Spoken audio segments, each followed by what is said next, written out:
Assalamualaikum dan salam sejahtera. Buletin Pahang 19 Oktober 2021. Saya Fansurina Abdullah bersama anda dalam Buletin Pahang.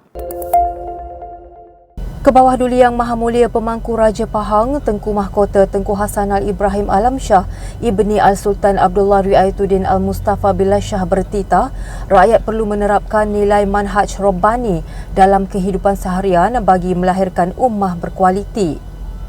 Kebawah Duli Yang Maha Mulia Tuanku bertitah, setiap rakyat perlu menerapkan konsep yang menjadi tema sambutan Maulid Rasul ini dengan menjadikannya sebagai keutamaan dan panduan dalam kehidupan.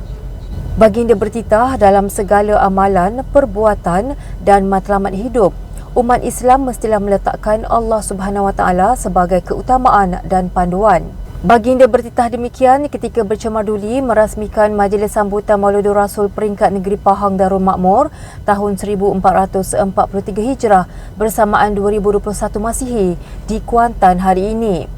Turut hadir Yang Amat Berhormat Menteri Besar Pahang Datuk Seri Haji Warohsi Wan Ismail, Yang di-Pertua Dewan Negeri Pahang Yang Berhormat Datuk Seri Haji Ishak Haji Muhammad, Yang Berhormat Setiausaha Kerajaan Pahang Datuk Seri Dr. Salahuddin Ishak dan Barisan Esko Kerajaan Negeri. Baginda turut bertitah supaya Kerajaan Pahang mengamalkan prinsip konsep alam sekitar, sosial dan tadbir urus dalam pentadbiran kerajaan. Prinsip ESG sebaliknya tidak lari daripada suruhan Allah seperti yang digariskan di dalam Al-Quran dan juga sunnah Nabi SAW. Justru tanggungjawab memakmurkan bumi ini bukan terhad kepada pembangunan materialistik semata-mata, sebaliknya turut melibatkan amanah untuk memelihara alam ini. Baginda juga menyeru semua pihak supaya bijaksana membangunkan negeri Pahang supaya maju dan kekal hijau serta lestari. Kerajaan Pahang telah menandatangani perjanjian perhutanan semula bersama sebuah syarikat swasta bagi menanam semula kawasan projek hidroelektrik Tekai Tembeling di Jerantut yang sebelum ini telah dibatalkan oleh Kerajaan Persekutuan pada 2019. Pengerusi Jawatankuasa Pelancongan, Kebudayaan, Alam Sekitar, Perladangan dan Komoditi Negeri Pahang Yang Berhormat Datuk Seri Haji Muhammad Syakar Haji Syamsuddin berkata, kerja-kerja penanaman semula sedang giat dijalankan pada masa ini selepas perjanjian itu dilaksanakan pada 25 Mac lalu.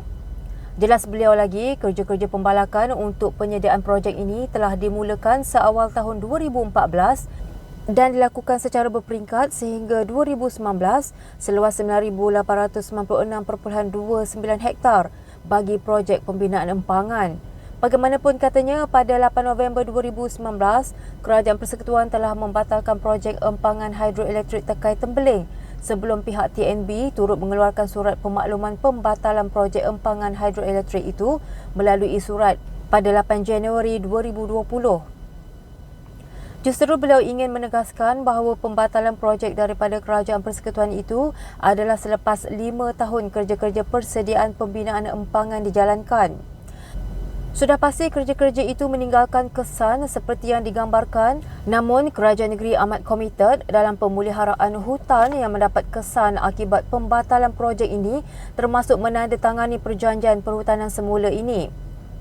Justru Kerajaan Pahang sekali lagi ingin menyatakan komitmen terhadap pemeliharaan dan pemuliharaan hutan di negeri Pahang.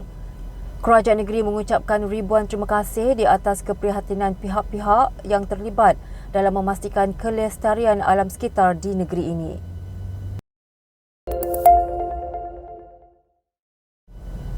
Perintah Kawalan Pergerakan diperketatkan PKPD akan dilaksanakan di perkampungan orang asli Pos Betau, Mukim Ulu Jelai, Lipis, Pahang selama 14 hari bermula Rabu ini hingga 2 November.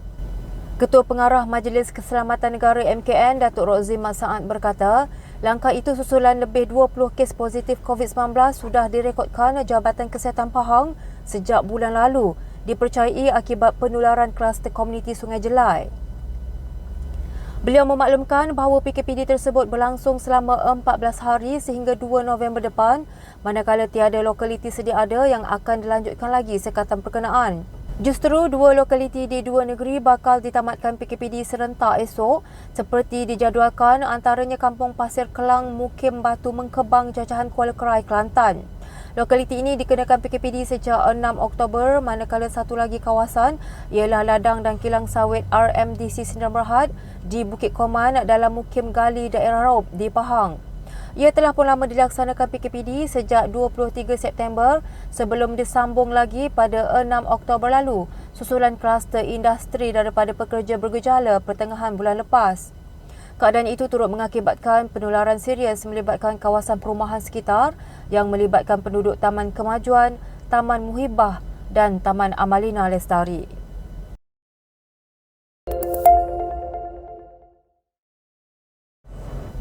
Kes COVID-19 di Pahang terus menunjukkan penurunan apabila mencatatkan sebanyak 223 kes baharu dengan Kuantan masih menjadi daerah paling banyak kes hari ini. Berdasarkan maklumat Jabatan Kesihatan Negeri Pahang, Kuantan mencatatkan sebanyak 72 kes, Temerloh 40 kes, Raub 34 kes, Bentong 24 kes dan Pekan 21 kes. Selain itu, Lipis pula mencatatkan sebanyak 19 kes, Bera 6 kes, Cameron Highlands 4 kes, Rompin 2 kes dan Jerantut 1 kes, manakala daerah Maran tiada kes. Sehubungan itu, JKNP mengingatkan orang ramai supaya terus mematuhi prosedur operasi standard SOP yang telah ditetapkan meskipun telah lengkap menerima vaksin COVID-19.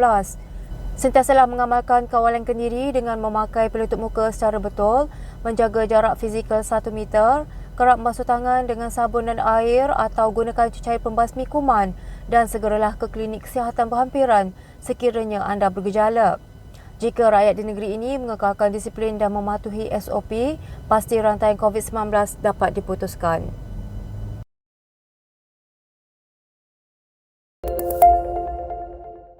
Sekian Buletin Pahang bersama Unit Komunikasi dan Media Pahang. Ikuti Pahang Media di Facebook, Instagram, YouTube dan Twitter. Teruskan bersama Buletin Pahang bagi mendapatkan maklumat terkini di negeri Pahang. Assalamualaikum.